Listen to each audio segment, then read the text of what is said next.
Shri Sunnykutty Abraham നോക്കൂ, playing ഫ്രോഡാണ്. അതായത് കോടതിയെ മെറ്റീരിയൽ ഫാക്ട്സ് ഒളിപ്പിച്ചു വെച്ച് തെറ്റിദ്ധരിപ്പിച്ചു എന്ന് പറയുന്നു. അതിനോടൊപ്പം തന്നെ ഈ പറയുന്ന BV നാഗരത്ന പറയുന്നത് നീതിക്ക് പിഴച്ചിട്ടുണ്ടെങ്കിൽ ആ നീതിയെ തിരുത്തുകൂടി ചെയ്യുന്നു, അങ്ങനെ ഒരു ദിവസം കൂടിയാണ് എന്ന് പറയുന്നു.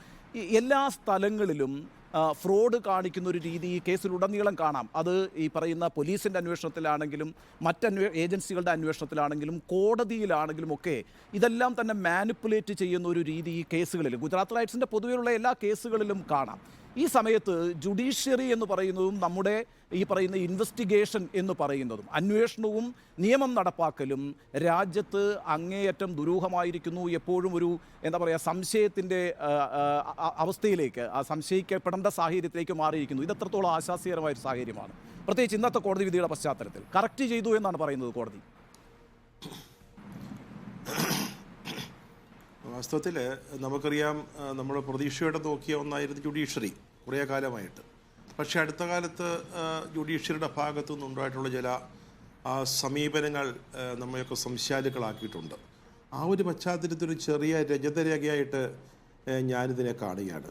കോടതി പറഞ്ഞ മറ്റൊരു പ്രധാനപ്പെട്ട കാര്യം യൂസർപ്പിംഗ് ദ പവർ അല്ലെങ്കിൽ അബ്യൂസിങ് ദ പവർ, അതായത് ബലാത്കാരേണ പിടിച്ചെടുത്ത ഒരു അധികാരം അല്ലെങ്കിൽ ഒരു കോടതി വിധി ഉപയോഗിച്ചാണ് ഗുജറാത്ത് ഗവൺമെൻറ് വളരെ തിടുക്കത്തിൽ എന്നുള്ള ഞാൻ ചേർത്ത വാക്കാണ്, തിടുക്കത്തിൽ ഈ ഒരു തീരുമാനം എടുത്തത് എന്ന് പറയുന്നത്. അത് തിരുത്തുകയാണ്. ഒരു വലിയ തെറ്റ്, കോടതി ചെയ്ത ഒരു വലിയ തെറ്റ് വാസ്തവത്തിൽ ഇവിടെ തിരുത്തപ്പെടുകയാണ് ചെയ്തിരിക്കുന്നത്. ഇവിടെ അഡ്വക്കേറ്റ് അരുൺകുമാർ ആ സംഭവവികാസങ്ങളെ പറ്റി പറഞ്ഞതുകൊണ്ട് ഞാനതിൻ്റെ വിശദാംശങ്ങളിലേക്ക് പോകുന്നില്ല. പക്ഷേ നമ്മളൊന്ന് ഓർക്കണം, 2014 ശ്രീ മോദി അധികാരത്തിൽ വന്ന ഒരു ചരിത്രം, ആ ചരിത്രത്തിലേക്ക് നയിച്ച നിരവധി ചോര വീണ സംഭവ വികാസങ്ങൾ, രഥയാത്ര അടക്കം അല്ലെങ്കിൽ പല സംഭവങ്ങൾ, ഞാനതിൻ്റെ ഒന്നും വിശദാംശങ്ങളിലേക്ക് പോകുന്നില്ല.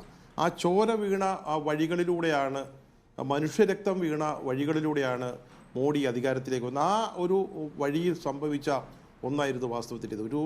ഒരു രക്ഷപ്പെടാൻ ശ്രമിച്ച, ആരും അറ്റാക്ക് ചെയ്യാൻ പോയവരല്ല ഇവരാരും, ഒരു ട്രക്കിൽ രക്ഷപ്പെടാൻ ശ്രമിച്ച ഒരു സ്ത്രീയെ തടഞ്ഞു നിർത്തി ബലാത്സംഗം ചെയ്യുന്നു. അവരുടെ കുഞ്ഞിനെ, 3 വയസ്സുള്ള കുഞ്ഞിനെ നിലത്തടിച്ച് കൊല്ലുന്നു. ആ കുടുംബത്തിലെ 7 പേരെ ബലാത്സംഗത്തിന് ഇരയാക്കി കൊല്ലുന്നു. ഈ സ്ത്രീ മരിച്ചുപോയി എന്ന് കരുതി ഭാഗ്യവശാൽ, അതായത് ലോകത്തിന് മുമ്പിൽ ഈ സത്യം പറയേണ്ടത്, നീതിയുടെ സൂര്യൻ എന്നെങ്കിലും ഈ കാർമേഘ പടലങ്ങൾക്കുള്ളിൽ നിന്ന് പുറത്തേക്ക് വരേണ്ടത് ആവശ്യമായിരുന്നു. അതുകൊണ്ടാണ് ഞാൻ ദൈവം തന്നെ പറയാണ്, ദൈവം ആ സ്ത്രീയെ ജീവനോടെ ഇരിക്കാനായിട്ട് ദൈവത്തിൻ്റെ ഒരു അദൃശ്യ കരങ്ങൾ അവിടെ എന്ന് ഞാൻ പറയുകയാണ്. ഉണ്ണിയനോട് ചോദിച്ച ചോദ്യം കോടതിയെ തെറ്റിദ്ധരിപ്പിച്ച കോടതിയോട് ഫ്രോഡ് കാണിച്ച ഒരു കാര്യത്തെ പറ്റിയാണ്. ഞാൻ ഈ വിധിയെ കാണുന്നതിന് മറ്റൊരു പശ്ചാത്തലത്തിൽ കൂടിയാണ് കേട്ടോ. അത് എത്രത്തോളം ശരിയാണെന്ന് എനിക്കറിയില്ല. അതായത് ഈ അതിതീവ്ര ഹിന്ദുത്വയുടെ ഒരു ക്ലൈമാക്സ് എന്നോണം അയോധ്യയിലെ രാമക്ഷേത്രത്തിൻ്റെ പ്രതിഷ്ഠാപന കർമ്മം നടക്കാനിരിക്കെ ഒരു 1-2 ആഴ്ചകൾ മാത്രം അവശേഷിക്കുകയാണ് ഈ RSS BJP നടപ്പാക്കിയ പല സംഭവ വികാസങ്ങളിലൊന്നായ ഈ കേസിൽ ആ അതിജീവിതയ്ക്ക് അല്ലെങ്കിൽ ഇരയായ സ്ത്രീക്ക് ഒരുപക്ഷെ ആ കുടുംബത്തിന് തന്നെ ഒരു നീതി കിട്ടുന്നത് എന്ന് ഞാൻ പറയുന്നതിൽ എനിക്ക് യാതൊരു മടിയില്ല. ഞാൻ ഒരു വരിയൂടെ ചേർക്കുകയാണ്. ഞാൻ രാമജന്മ ക്ഷേത്രത്തെപ്പറ്റി, ഇപ്പം ഞാൻ ക്ഷേത്രത്തെക്കുറിച്ചല്ല, ഒരു ക്ഷേത്രം നിർമ്മിച്ചു, അതിൻ്റെ പ്രതിഷ്ഠയെക്കുറിച്ചില്ല, അതിലേക്ക് വന്ന ആ വിധി ഉണ്ടായ ഒരു രീതി നമുക്കറിയാം. നമ്മളൊരിക്കൽ നികേഷ് കുമാറുമായിട്ടുള്ള ചർച്ചയിൽ ഞാനത് പറഞ്ഞതാണ്. വാസ്തവത്തിൽ സംഭവിച്ചത് എന്താണ്? ആ കോടതി വിധിയുടെ അന്തസ്സത്ത വാസ്തവത്തിൽ എന്തായിരുന്നു? 500 കൊല്ലമായിട്ട് അവിടെ ആ മസ്ജിദ് നിൽക്കുന്നു. ആ മസ്ജിദ് പൊളിച്ചത് ക്രിമിനൽ കുറ്റമാണ് എന്ന കോടതി പറയുന്നു. എന്നിട്ടും അവിടെ രാമക്ഷേത്രം നിർമ്മിക്കാനുള്ള അവകാശം കൊടുക്കുന്നു. അല്ലാതെ അവിടെ ബാബരി മസ്ജിദ് പുനർനിർമ്മിക്കാനല്ല കോടതി പറഞ്ഞത്. അങ്ങനെ അവിടെയും ആ കോടതിയിലും എന്തോ ഒരു ഫ്രോഡ് നടന്നു, ഒരു വ്യാജമായി എന്തോ സംഭവിച്ചു എന്നൊരു തെറ്റിദ്ധാരണ. ഈയിടെ കഴിഞ്ഞ ദിവസം ചീഫ് ജസ്റ്റിസ് ചന്ദ്രചൂഡ് പറയുകയുണ്ടായി, അതിലാരാണ് ആ വിധി എഴുതിയതെന്ന് ഇപ്പോഴും ആ വിധിന്യായത്തിലില്ല. അത് നമ്മൾ നേരത്തെ അറിയാവുന്ന കാര്യമാണ്.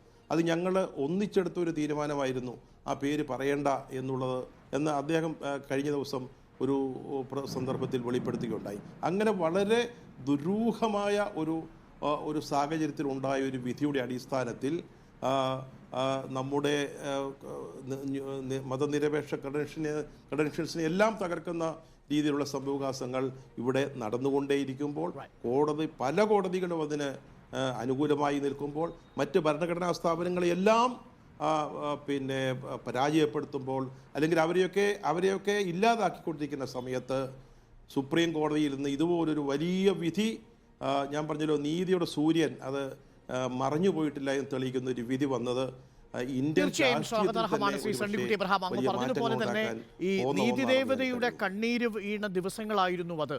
പ്രത്യേകിച്ച് ഇന്ത്യ സ്വാതന്ത്ര്യം ആഘോഷിക്കുന്ന വേളയിലാണ് ഈ 11 പ്രതികളും ജയിൽ മുറിയിൽ നിന്ന് പുറത്തേക്ക് വരുന്നതും അവരെ ഇന്ത്യയുടെ സമൂഹം സ്വീകരിക്കുന്നതും നമ്മൾ കണ്ട കാഴ്ച.